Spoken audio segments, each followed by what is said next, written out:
Hello, I am Dr. Matthew McLain, Associate Professor of Biology and Geology at the Masters University, and I'm out here at a dinosaur dig in the state of Wyoming. We're out here looking at dinosaur bones, finding them in the rocks, just being able to understand not only the animals themselves, but how they got here. The process of what we call paleontology involves both a geology aspect and a biology aspect. And at the Masters University, we offer degrees in both geoscience and in biology. Hi, my name is Noelle Grimes, and I graduated from the Masters University in 2018. I'm now a PhD student at Loma Linda University studying biology with my research in paleontology.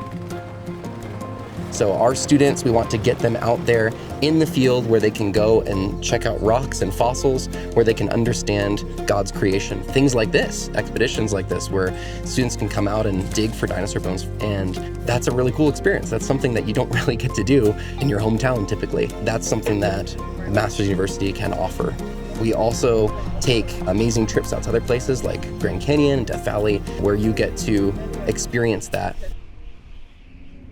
The more you get out in nature, the more you study it, the better you're going to understand what's out there and the better you're going to be in your field, regardless of whether you end up working for some kind of geological industry like oil and gas or coal, or whether you work for an environmental consulting company or a national park or at a university or museum. There's all kinds of jobs available. And so it's a fantastic field to jump into if you're interested at all in the outdoors.